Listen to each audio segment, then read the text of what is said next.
sickle cell disease, yet she pursued her dream of being a professional model until 2010 when the travel demands proved really too much for her body. And soon thereafter, sickle cell disease really began to bother her, and her disease quickly worsened.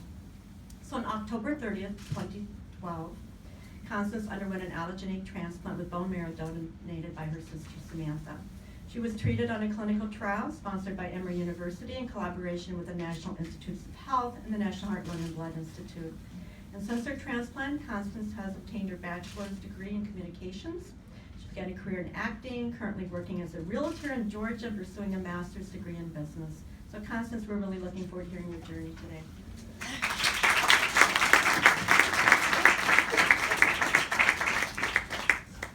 Thank you. I sound so accomplished when she said it. I was like, oh my God, I did that. No one, I'm tired. Well, as the lovely Dr. Burns said, I had to make sure, right? I was born with sickle cell anemia, and I am the first person cured of sickle cell anemia via the Stride-HCT bone marrow transplant, and that was funded by the NIH. Yeah. Thank you. Okay, please keep me on track with time, because I can talk, all right? So just let me know. Oh, and ask questions at the end. I'll be more than happy to. I'm not too personal. All right. Now, I was born with sickle cell anemia, and I was born in Savannah, Georgia. Both my parents had the trait, but neither one of them knew the other one had the trait. And when I was tested, they tested me like at birth, and initially the results came back and said that I didn't have sickle cell. But then my mother was mailed the results, and a couple weeks later she found out that I did. So that was fun, finding that out at the mailbox. Anyway. So, I've always known that I've had sickle cell anemia or sickle cell disease, and I have never let it define me.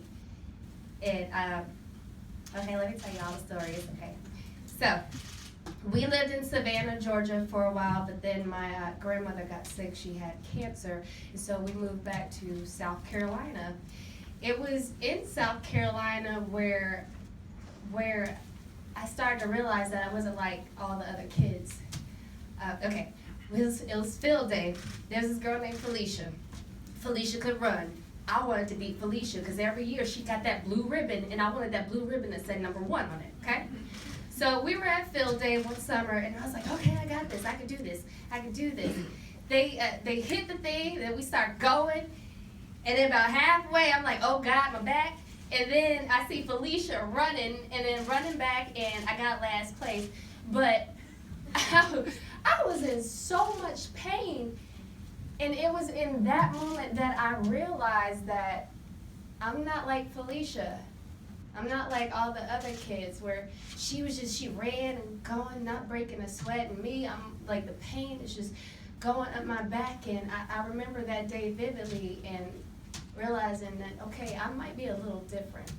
But different doesn't mean anything. Different means that I am special, so I'm going to rock with that. So me and my family, both of my parents are nurses. And what we did was we educated ourselves. We did a whole bunch of preventative measures. We did a lot of hydration. But with sickle cell, if you don't cure it, all you can do is manage it, manage the symptoms, manage the pain. So I was on hydrocodone, oxycodone, all that other stuff at a very young age, and all the way up into adulthood.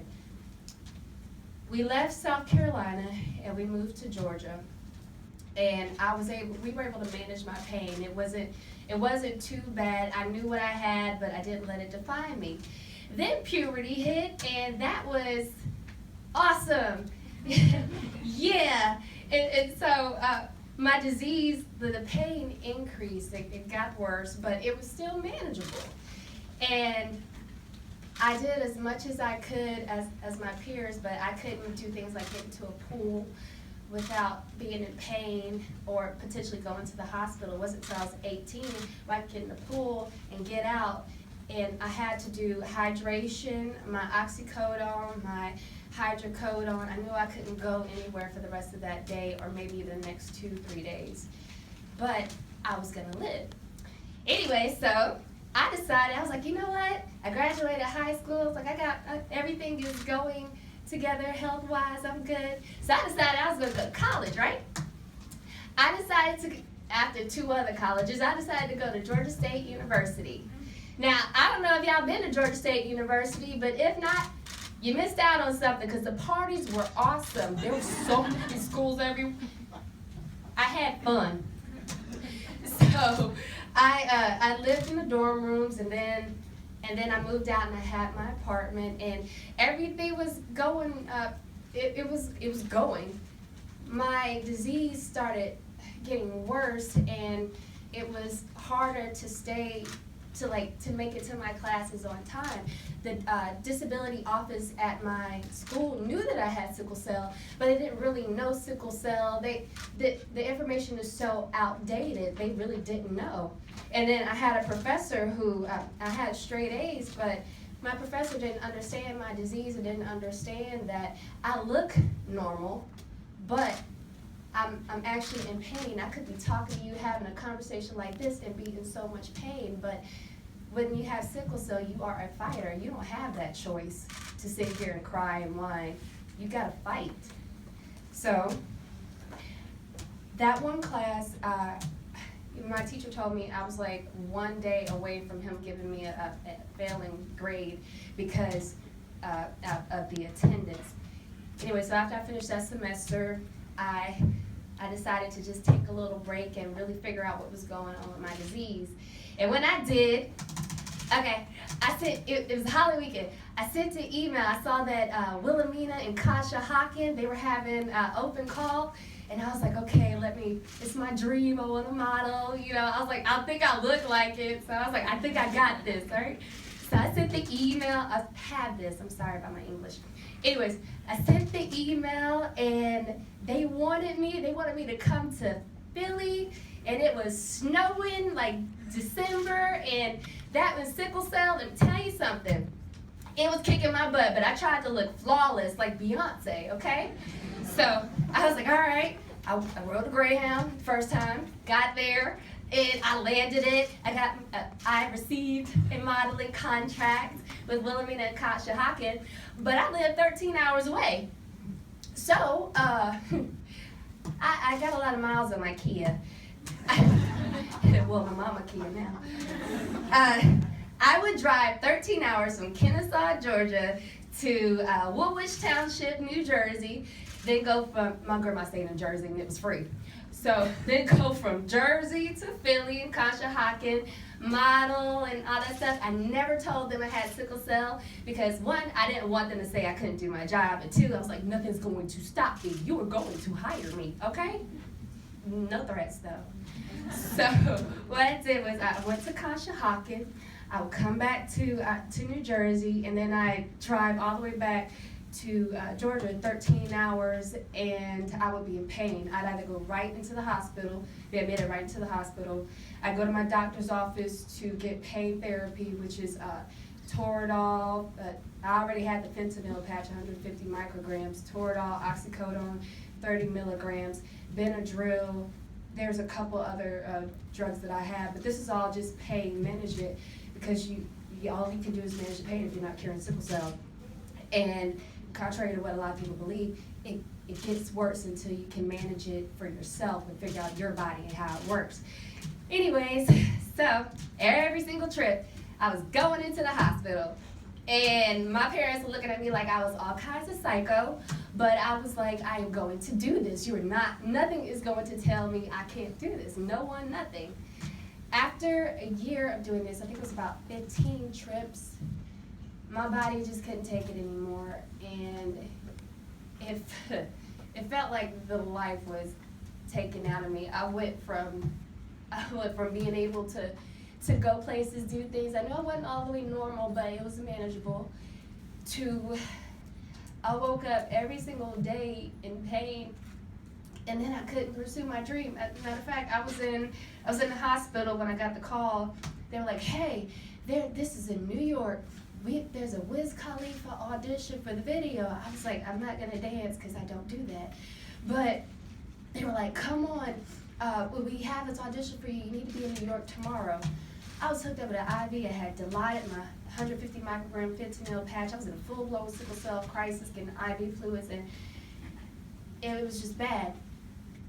I told them to disconnect me. My family fought me on it, and I didn't make it 5 feet from my bed.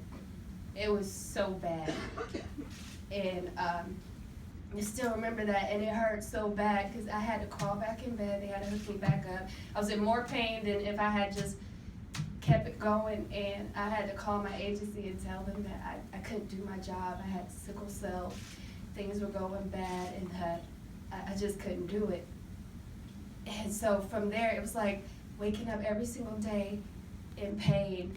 And it was new. I'd never had that before. And it was like you're looking to your mom and your daddy. They can't do nothing for you. They can't take it for you. All you can do is just manage the pain. So through all of this, we found out about a bone marrow transplant.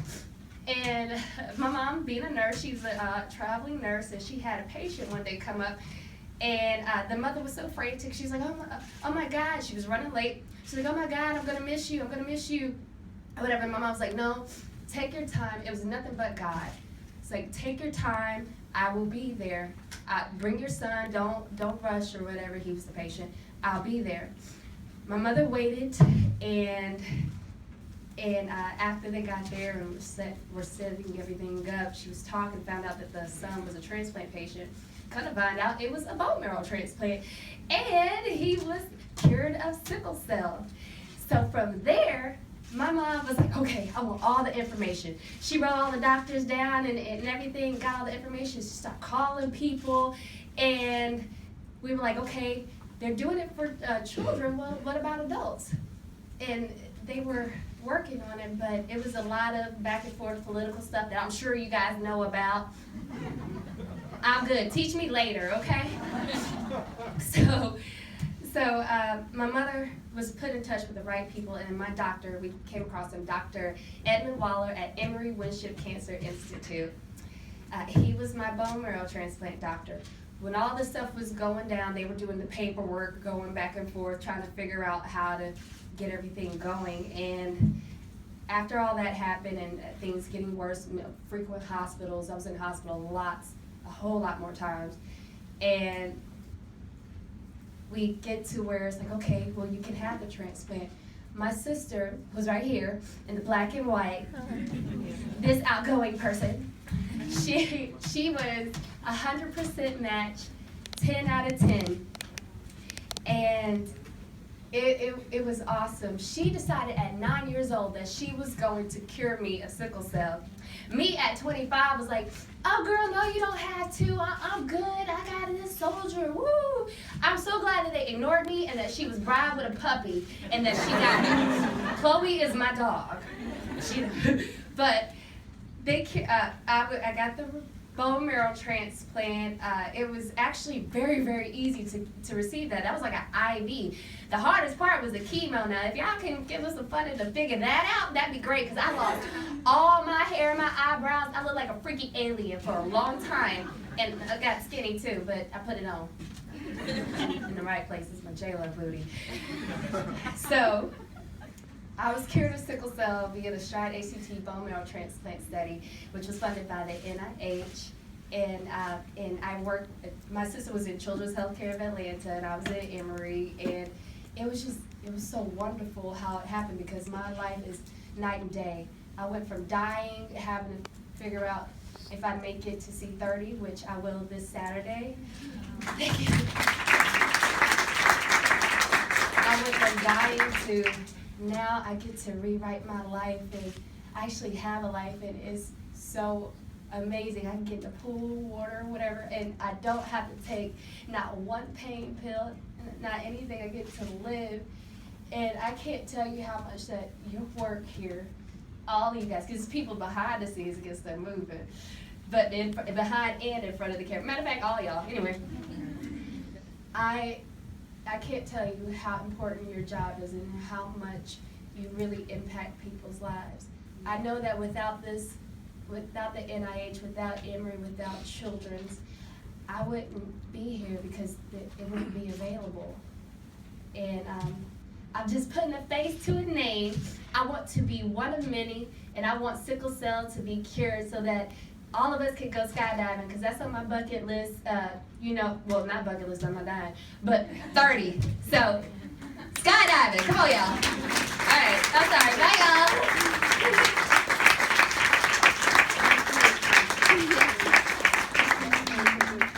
Well, I think it's safe to say that this is truly a hard act to follow, Dr. Bauer.